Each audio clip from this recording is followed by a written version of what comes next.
دلته مې شاته پولیس کې دا پولیس نه ما په دې باندې شروع کوله دومره به مې ډبولی او لکه خر دومره به مې ډبولی و. دلته مې شاته پولیس دي.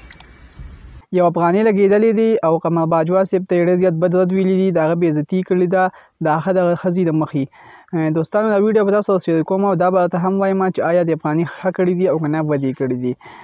دوستان دا ویډیو به تاسو کتلي هم وي، خو راځئ تاسو سره زه هغه کلیپ شیر کوم کوم کې چې ډېر زیات لکه نازیبه الفاظ نه دي استعمال شوي.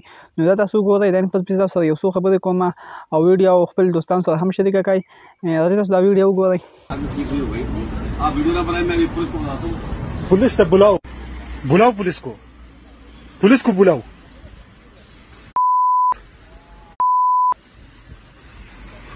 دا وګورئ پاکستان د پوځ مشر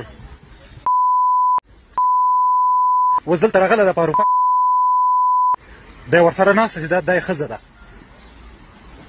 کلیسا ته ننوت، کلیسا نه د ما پېښیل و لور نه د ما پېښیل و، کلیسا ته ننوت، کلیسا نه راووت، اوس کلیسا په خوله کې ناسته. دلته مې شاته پولیس کې دا پولیس نه ما په دې باندې شروع کوله دومره به مې ډبولی او لکه خر دومره به مې ډبولی و. دلته مې شاته پولیس دي. دا 40 کاله دی دا په افغانستان کې نه ده، په افغانستان کې دی نه ده. جهاد روا ده او خپله لوري چې دا سرتور سر ګرځي. ښه ملګرو تاسو دا ویډیو وکتله که نه؟ لکه چونکې د افغاني لګېدلی دی او قمر باجوا صاحب ته چې کوم دی نو ډېر زیات بد رد وایي چې تا زموږ په دغه پسې خبرې کړي دي. نو خیر قمر باجوا صاحب که ښه کړي که بد یې کړي، په دې ویډیو کې زموږ دپاره یو غټ عبرت هم دی چې تاسو ښه وکړئ نو تاسو سره به هم سبا خلک ښه کوي، او که بد تاسو وکړل نو سبا هم تاسو دا حال وي.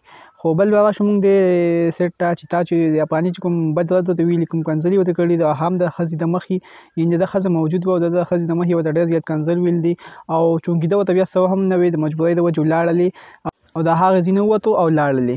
نو چونکې که دی ډېر زیات بد کړي دي، خو لکه داسې کول نه پکار چې هغه د ښځې د مخې دونه بې عزتي د یو انسان وشي، ځکه هم انسان و، د انسان بې عزتي کول داسې نه پکار. نو دوستان دا ویډیو ما وی چې تاسو خپل ریاکشن به هم وکړم چې داسې کول نه پکار. خیر تاسو د کمنټس کې مو وایئ، که زه غلطه یم تاسو خیر ما ته کمنټس کې ووایئ. خو زما چې کوم سوچ و نو ما وی چې دا لکه ښه نه دي ویلي. نو خیر که ما څه غلطي شوې وي نو خیر تاسو ما ته کمنټس کې ویلی شئ، او کمنټس کې دا هم وایئ چې آیا دا یې ښه کړي او که نه بد یې کړي. نو ډېر زیاته مننه د ویډیو کتلو. سید جناب شل چینل او پیج هم درسره لایک کړئ چې چېرته هم یې الله خوشحاله ساته. د لوی الله په امان.